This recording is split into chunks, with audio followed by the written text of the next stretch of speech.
Ethan Rivera had always been quiet, more fluent in melody than in speech, more at ease with minor chords than meaningful eye contact. A final-year music student in Melbourne, Ethan spent most evenings hunched over his keyboard or tangled in headphones, letting soft piano notes speak where words failed. But behind every melody was a memory he never played aloud, a boy named Jamie Lynn. His old college roommate. The boy who used to hum in the shower, leave his sandals by the window, and disappear in a rush 2 years ago. Just as something unspoken was starting to take shape between them, Ethan had never confessed what simmered under all those quiet nights of shared playlists and almost touches. He thought he'd moved on.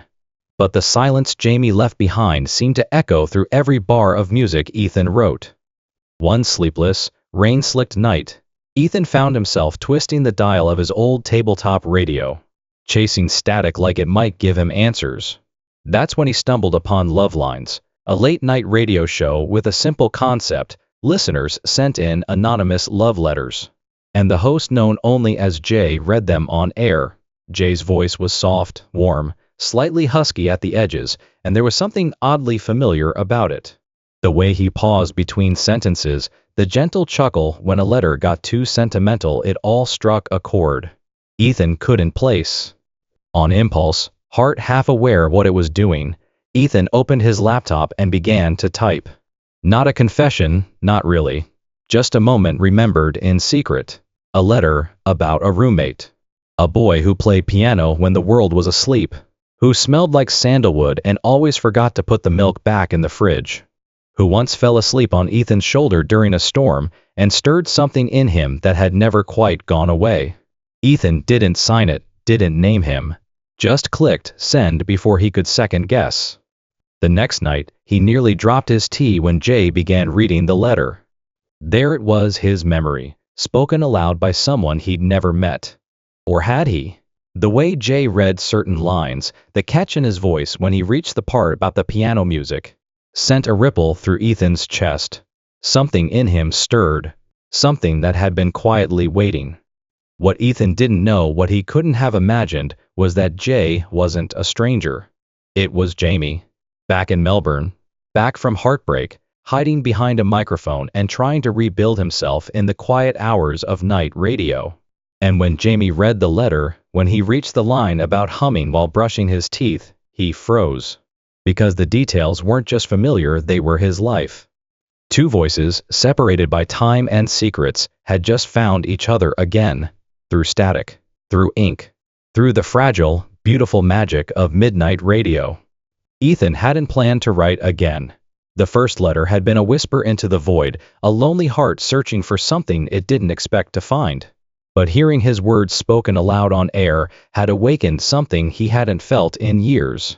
It was like watching a memory bloom into a song, like someone had reached into his chest and echoed his silence back to him.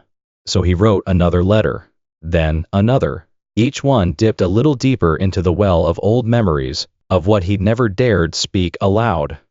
He never used names, never said Jamie, but the letters were alive with the things that only Jamie would remember, the smell of jasmine tea steeping in their old kitchen, the lopsided way his roommate would wear his beanie, the summer night they lay on the roof, watching lightning split the sky in silence.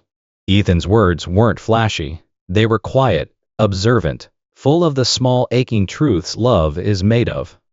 Jamie still hidden behind the microphone as Jay read every single one. His listeners started calling them the anonymous letters. People tuned in not just for the music, but to hear the next chapter of a love story being unfolded in fragments. And Jamie? Jamie was starting to come undone. He would smile while reading a line about mismatched coffee mugs, then spend the next 10 minutes staring at his own chipped mug in the studio break room, wondering if Ethan ever thought about him too. It wasn't long before the letters slipped from sweet nostalgia into raw honesty. One described a night Ethan had pretended to be asleep when Jamie cried quietly, curled up on the far side of the bed.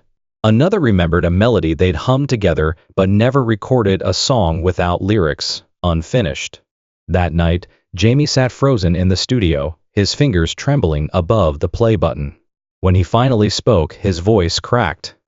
I remember this. he whispered to the mic. The comment was brief, brushed off with a joke, but something in it shifted the air. His producer raised an eyebrow. Listeners lit up the station line. But Jamie couldn't focus on any of that. His heart was racing with the realization the boy behind the letters was Ethan. And yet, he said nothing. Instead, Jamie kept reading. Every night, he tuned in like everyone else, eager, aching, hopeful.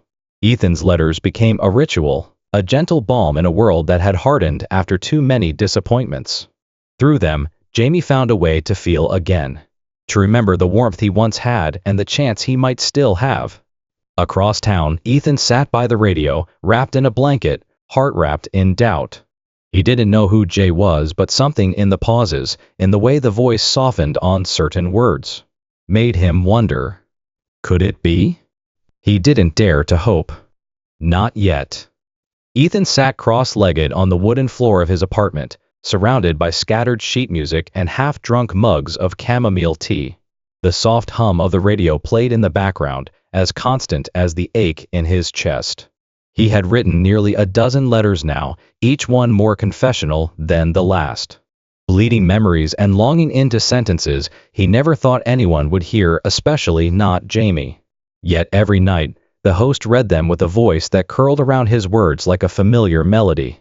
A voice that felt less like radio and more like coming home. Then one night, it happened. Jamie's voice came through the static, slower than usual, trembling just slightly. To the boy who remembers me. I remember too. Ethan's world stopped. His fingers tightened around his mug. The room felt smaller. His chest ached with something sharp and bright. Could it be? No, it couldn't. But what if it was? What if the person reading his words, loving them, understanding them, was the very person they were written for? Unable to resist the pull of possibility, Ethan did something impulsive. He called the show. The producer answered, a bit flustered by the surge in calls, and patched him through with a warning. Keep it clean and keep it short. Then Jamie's voice. You're on LoveLines. Who's speaking?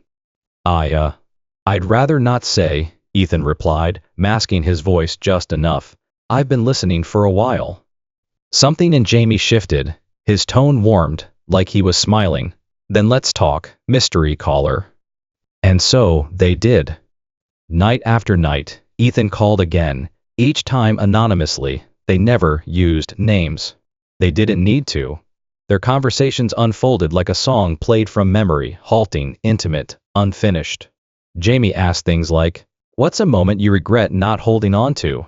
Ethan answered, the moment I almost said, stay. Jamie laughed softly, and the sound made Ethan's throat tighten. Their chemistry bled through the airwaves, and listeners were hooked.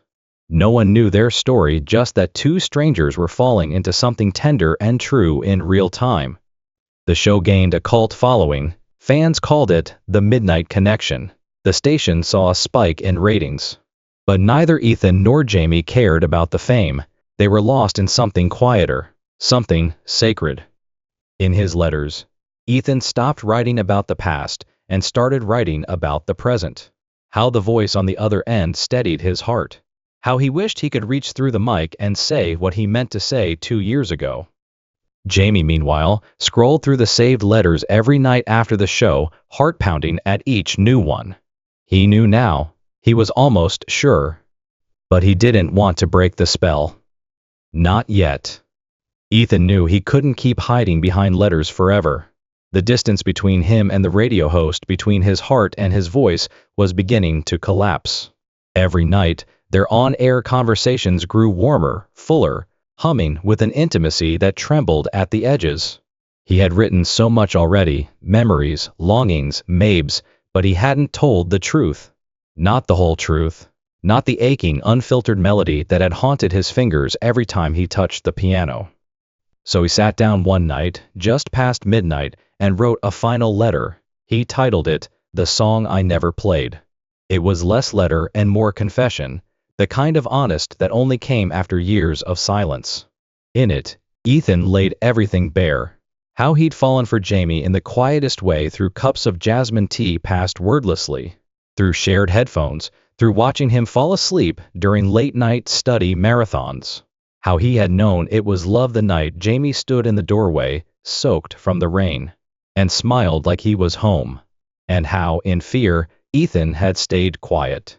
Had let Jamie move out without saying goodbye properly. Had spent 2 years composing half-finished pieces because nothing sounded right without the boy who used to hum through the walls. He sent the letter before he could change his mind. That night, Jamie didn't begin with the usual music. He came on air slowly, voice heavier than usual. "Tonight," he said, "I received a letter I don't quite know how to read. Not because the words aren't clear, but because they're too clear. Too close." He paused, then read the letter. Word for word. Each sentence cracked something open inside him. By the time he reached the end, Jamie's voice broke. Then, instead of responding with words, Jamie turned to the upright piano in the studio. The same piano that had sat silently in the corner for months. He placed his fingers on the keys and began to play. It was Ethan's melody. The one Jamie used to hear through the dorm walls. But this time, Jamie filled in the pauses, adding chords where Ethan had hesitated. Harmonies where he once left silence. It wasn't perfect. It didn't need to be. It was theirs. When the final note faded, Jamie turned back to the mic. "To the boy who wrote this," he whispered, "I think the song was always meant to be ours." For a beat, the radio was quiet. Then Ethan's voice cut through the stillness. "Jamie," he said softly, "live across the airwaves. It was always you." And in that moment, every wall came down. The night Ethan said Jamie's name live on air, everything changed. For a moment, there was only silence, the kind that follows a final note, hanging in the air like breath held too long. Then, from Jamie's side of the booth, a soft, shuddering inhale, and laughter, warm, cracked with emotion, disbelieving. "It's you," Jamie whispered. "I knew it. I hoped." Listeners around Melbourne and later, around the world would remember that night. The night LoveLines stopped being just a radio show and became a real-time confession, reunion, and love story all at once. The switchboard lit up for hours. Tweets, messages, and voice notes flooded in. People shared how they'd cried in their kitchens, how they'd pulled over on the freeway just to hear the ending. And yet, for Ethan and Jamie, none of it mattered as much as the pause that followed. The pause where their hearts finally caught up. A week later, Ethan walked into the LoveLines studio for the first time.